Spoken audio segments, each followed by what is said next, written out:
Right. Thank you, Allison, for the sweet introduction, and Sarah. It's lovely to be here with you all, and I'm excited to hear from the other panelists here as well. Um, as Allison said, my name is Michelle. My pronouns are she and her, and I am zooming in from the ancestral land of the Catawba, Cherokee, Tutelo, Saponi, Occaneechi, and many other tribes in Winston-Salem, North Carolina. UNC Chapel Hill School of Social Work is my alma mater, so excited to be able to come back and offer different things from time to time. Amy, do you want to call yourself in? Sure. Hello, everyone. It's so nice to see you. I'm Amy Burtaine. I use she, her pronouns. I'm calling in from the greater Seattle region, which is the ancestral territory of the Duwamish people. And I worked at UNC Chapel Hill for about 6 years, and I ran Interactive Theater Carolina, which was a social justice theater troupe that used the techniques of theater and interactive workshops to talk about all kinds of issues. So I had the great pleasure of working with folks through the School of Social Work throughout my time there, and I'm really delighted to be here. Michelle and I are big supporters of anyone who does change work, support work, healing work, so we're grateful that you're here. Thanks, Amy. So our plan for our time together today is to share a little bit about community through the lens of honeybees. And Allison mentioned a new body of work. We just published this book, The Wisdom of the Hive. It just came out last Tuesday. Sounds True published it. And we're excited to share some lessons from it that relate to this moment we're in and what we've learned from observing and studying the honeybee hive and the sort of experience of a honeybee.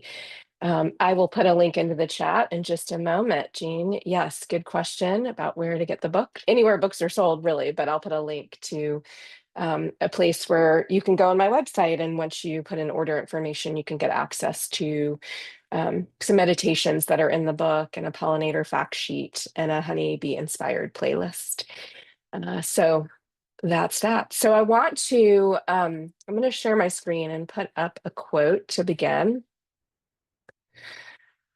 That just sort of helps us ground in this space. And then we'll take a moment to be with the energy of this quote, the sentiment of it. And I'll share a little bit about the context and then how is the hive structured and what does that have to do practically with what y'all are up to in the field. While this is a time of revealing and unveiling, a time of change and travel through many portals, this is also a time to gather wisdom and connect with our higher intelligence and the intelligence of nature, including the honeybee, to support us as we journey into and through the many portals of experience. And that's a quote from one of the chapters that is about portals and the way honeybees work between realms. And I just wanted to begin in this way because the journey we'll guide you through today might feel like a portal of experience and diving in to the inner workings of a honeybee hive and their community and how they work with one another in the different roles that they fulfill. So I just want to invite you to take a moment to center and land in your body and be with this energy of what's being revealed and unveiled right now, and how nature can be a teacher for us, is a teacher for us. So just find a way to be in your body. Your eyes can be open, they can be closed, you can be in motion. We're only going to be here for a moment. We're just taking some time to ground in the body. And I invite you to take a few deep breaths. You can breathe in and open your mouth and breathe out. Taking some clearing, cleansing breaths, maybe the first conscious breaths of the day.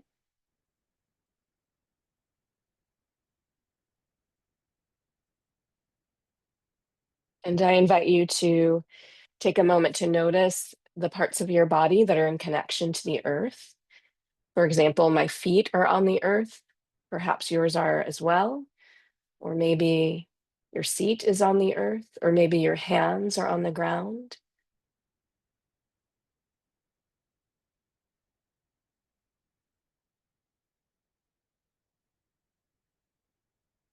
And just take a few more deep breaths here. We like to begin in this way to help us transition from whatever we were doing before and really presence ourselves here.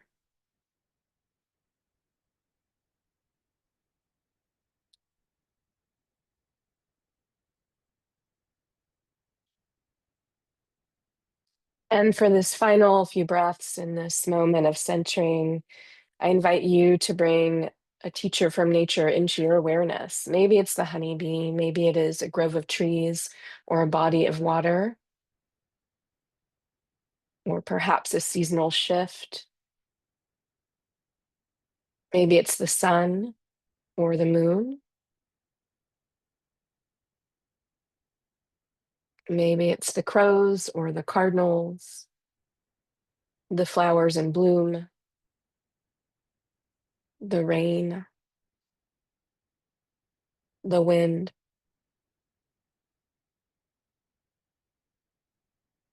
Inviting in this teacher to be with you and us as we journey together today. And finally, perhaps thanking them for being a teacher,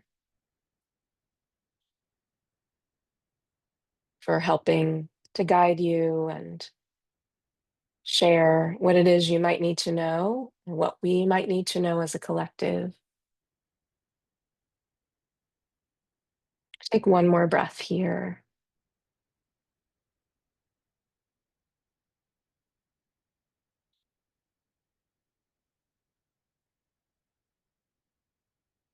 And if your eyes are closed, gently blink them open, bringing your awareness back, staying connected to the earth. And I'm going to share a little about the moment we're in, some context setting, and why we might turn to nature, in particular the honeybees, at this time to think about community. First, I will show you a picture of me with my honeybees. This was taken in the spring. This hive was about to swarm. Um, and in the middle of the frame that I'm holding horizontally over their hive, as to not stress them out, I'm holding it over the hive for that reason. There is a queen cell that's there. And I have 5 honeybee hives. As I named, they are my teachers, as are many things from the more than human world. And the more than human world feels like it's just so very expansive and has much to teach us and help us to remember. So this is where we will begin. I'm going to share why it's important to remember right now. And this is from my perspective. These are many of the things explored in the Wisdom of the Hive too, and work Amy and I've done for many years. Um, Everything is falling apart and unraveling, and in some ways becoming untethered. And there's a lot of reactivity in the field right now, as I'm sure you are aware. Um, and sometimes the question I ask is, what do we do when everything is falling apart, right? How do we respond to this kind of context? There's a lot of human-made chaos and destruction happening, as you all I know this because of who you are and the work that you do in the world.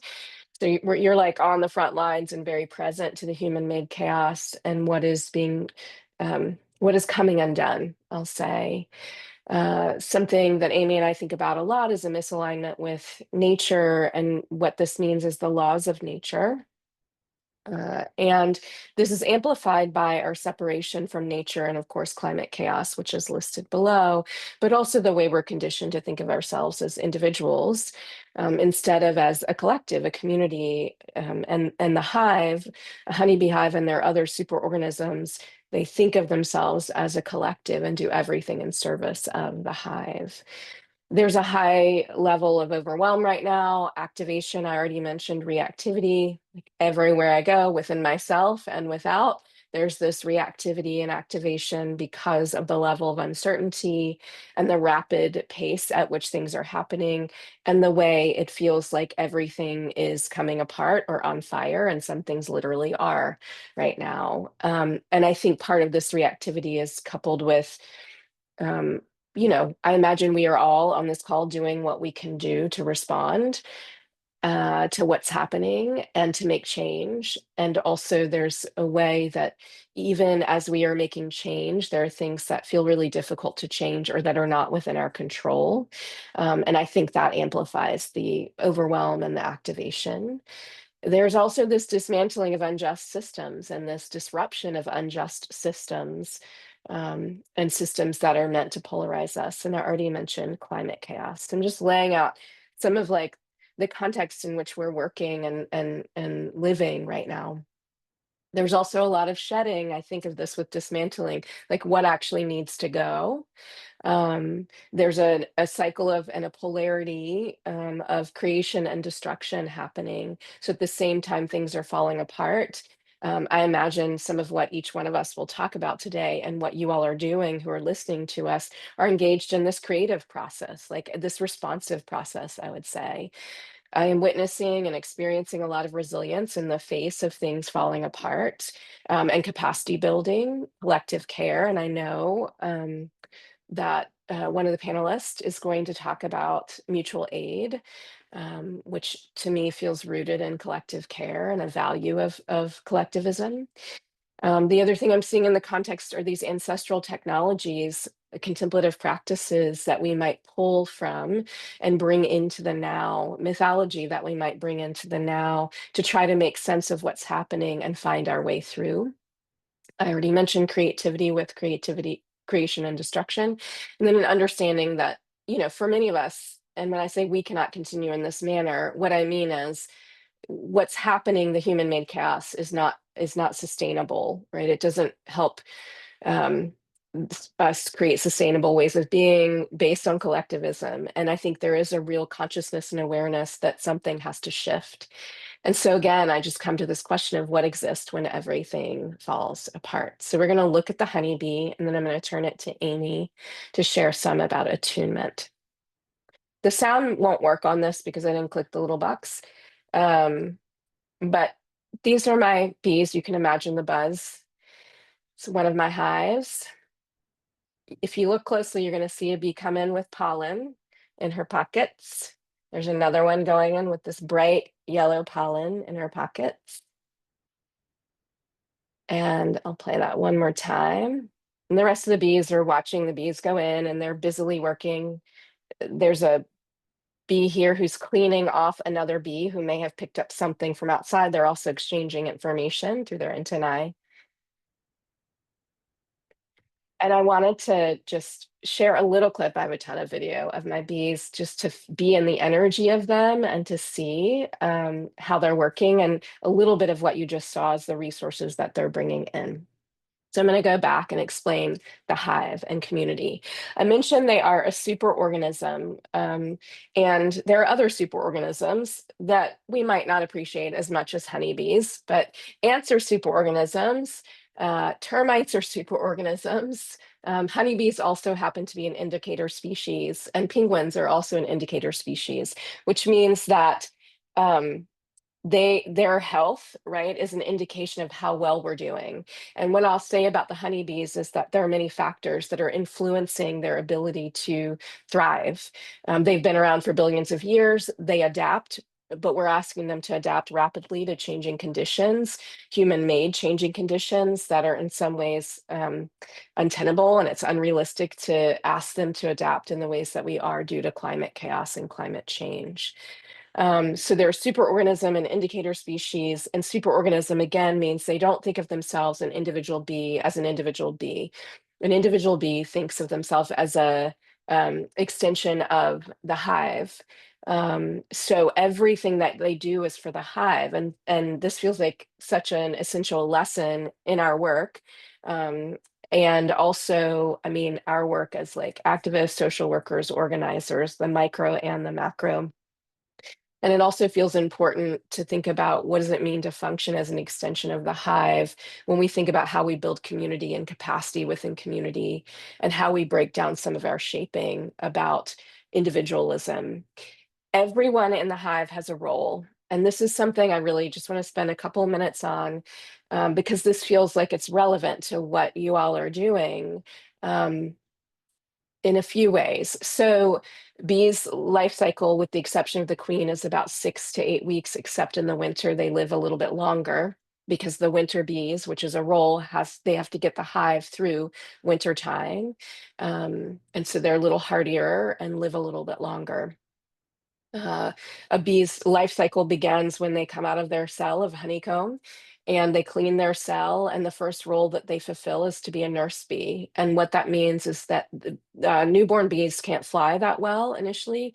Their wings are not fully developed. And so nurse bees tend the larvae, they tend the future generations that it's likely they will see because it takes about 21 days for a bee to emerge from their cell. So if that happens within that 6 weeks, which it should, given the timing, they will see the babies they're tending. But they tend larvae sometimes up to 1,000 times a day. A nurse bee will go check on a baby bee. Um, After they are nurse bees, they can take on different roles within the hive. Most of the bees that you might see outside of a hive or in a hive are worker bees. Most of them, well, worker bees are all female actually, and male bees are drones.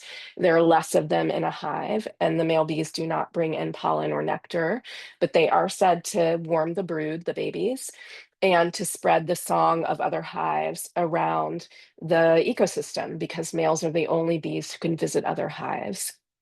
So you're going to see worker bees building honeycomb. You're going to see them festooning, which is where they link arm to arm and measure. You will observe bees taking pollen and nectar from bees foragers that are coming in to find a spot to put it, or taking water out of the nectar.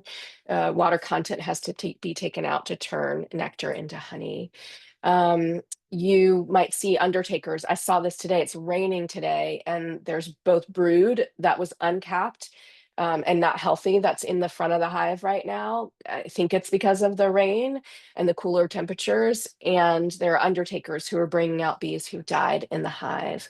And then the final stage of the worker bees is to be a forager, where they go and gather water, pollen, tree resin, and water and bring it back into the hive. And in this role in their community, what they're doing is providing resources for the future. And they're bringing in resources they will not benefit from because it is the final stage of their life cycle. So as we think about community, one thing Amy and I wanted to bring in is that we all play different roles. And sometimes there can be this emphasis on you organize in this way, or you are an activist in this way. And something we want to stress from the hive is that we all have different roles to play and all have different medicine to offer.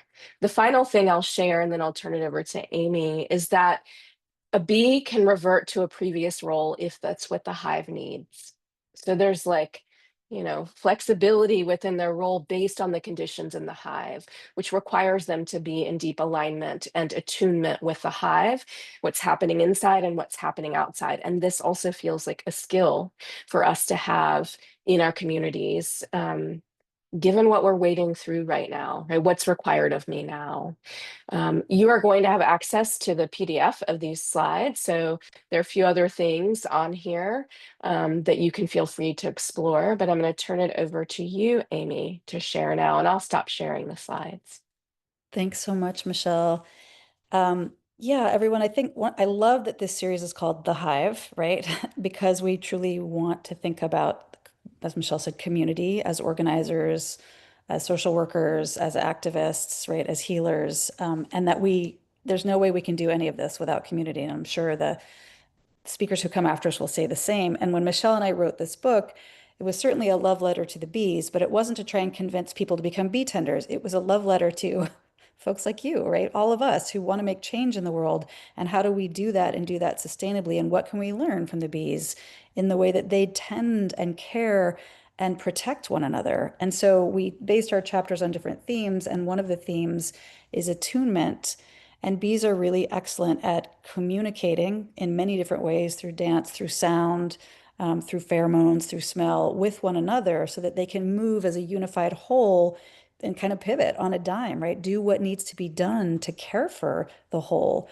And so we think about like vibrations and the way that they, hear one another. And we think about this attunement where they connect with one another and want to encourage each of us to work on our nervous systems. Let's start there, right? We feel like we're at a moment in the planet where pretty much everyone's nervous system is dysregulated most of the time. And if for whatever reason you're able to calm yourself down and get regulated for a little bit, all you have to do is open your phone and look at a headline and you're dysregulated again. So one very practical practice throughout the book, we offer a lot of practices to help regulate your own nervous system, are things like Michelle led us in the beginning, right? Are you grounding? Are you centering? Are you breathing? We offer a humming practice, which is humming is very nervous system regulating. Children do it all the time, right? So can you put on a YouTube video of some bees and hum along? Can you spend some time humming and breathing? We want the caretakers, right? Those that are, those of us that are out there doing this hard work to also be taken care of. And part of that starts with attuning with yourself, right? How do I sustain myself today? How am I throughout the day? What practices can I offer myself, right?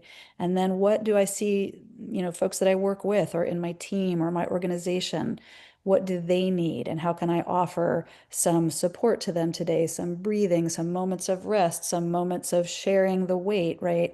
And outward towards the community. So we feel really strongly, especially in a culture like ours that talks about competition and like Michelle said, individualism, that we need to become more practiced at attuning to our own needs and to those of one another in the collective. And then I see, Allison, I know we're almost out of time. I'll just mention two other themes. And that is in the book, we talk about, as Michelle mentioned, medicine. Every single thing the bees make is medicinal. Their propolis, their honey, their wax, their bee bread, their royal jelly, all of it heals the hive. And we truly believe that we're at a time on the planet where each of us needs to bring, well, first of all, we need to allow ourselves to do that which is medicinal for us. So please, especially as space holders and facilitators and social workers, do what you need that heals you. Connecting with nature, walks, whatever it is, right? Make sure you give yourself the medicine and also another metaphor from the bees, the sweetness that helps you to heal and rest. And then we also talk about how so often, and I'm going to talk about both medicine and sweetness, we tend to not, I'm not good enough at that. Well, I haven't, someone else is better at that. Well, really, I haven't really trained in that, or I don't know enough about. And so we tend to hold back some of the gifts that we actually have because we feel insecure or unable or like it's too overwhelming. And we're saying, please, at this moment in the planet, and you all are gifted and amazing space holders and facilitators and activists and organizers, but we need to also encourage the people we serve and the people we help to share their medicine. If you're somebody who makes people laugh, that is an incredible medicine. If you are someone who cooks for other people and nourishes them, that is a medicine. Like we all need to bring the medicines that each of us has to offer. And because things are so hard, one of the metaphors we talk about with the bees is sweetness. So where do we tend to not allow ourselves sweetness?